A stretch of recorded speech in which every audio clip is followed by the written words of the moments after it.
Hello everyone. In this video we will walk through creating your account, character, and how to select a server.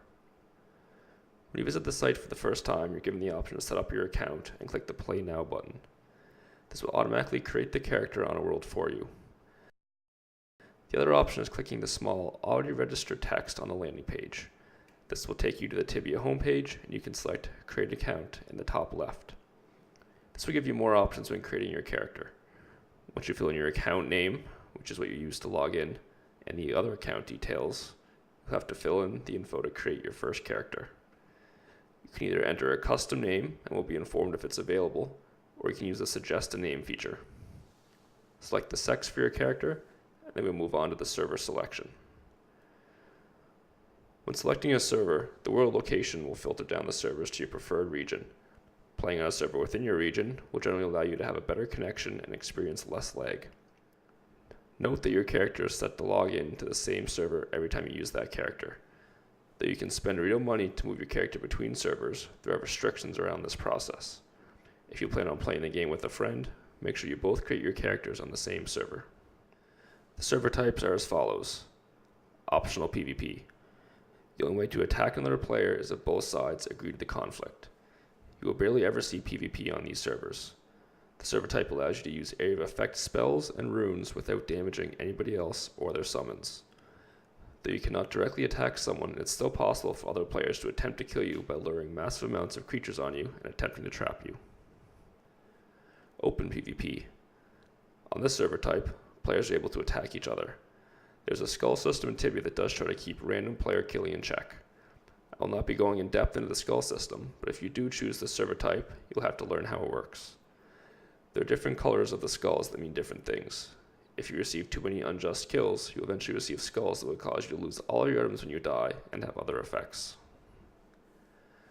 Hardcore PvP. Players will not receive skulls for attacking other players. This allows more player killing without being controlled by the skull system. At this time, there are only 2 hardcore PvP worlds and they're not very popular. They are also locked and experimental game worlds, which requires you to have at least one character in your account before you can make one here. I would avoid making a character on this server type at this point in time. Retro Open PvP. This server type is similar to the Open PvP type, but it uses some of the rules of older Tibian times that made PvP more challenging. One of the key differences is that you will lose more experience as people kill you. Retro Hardcore PvP. This server type follows the same rules as Retro Open PvP without the skull system. It uses the older rule set, which makes PvP harsher, and you will lose more experience if you are killed.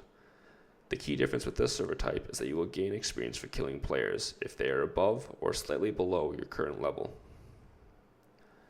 Depending on the world location and world type you choose, you'll be randomly suggested a game world that meets that criteria. If you select the Change World option, you can manually select the server you would like to play on. The worlds will have an eye next to them. If the eye is yellow, it means the server was not always protected with Battle Eye. If the eye is green, it means it was protected since the world was created. Battle Eye was introduced to help stop cheaters within the game.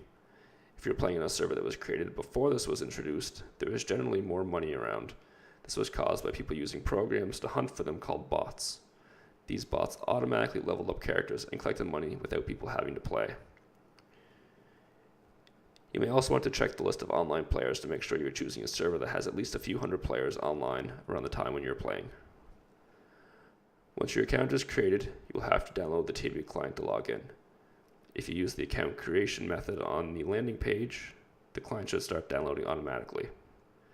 If you want to create additional characters to try different vocations or different servers, you can log into your account on the website and scroll down to the bottom of the account page to find the Create Character button.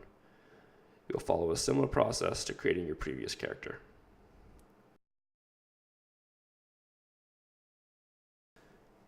You can follow the quick start guide or manual on the Tibia website to gain information if it's your first time playing.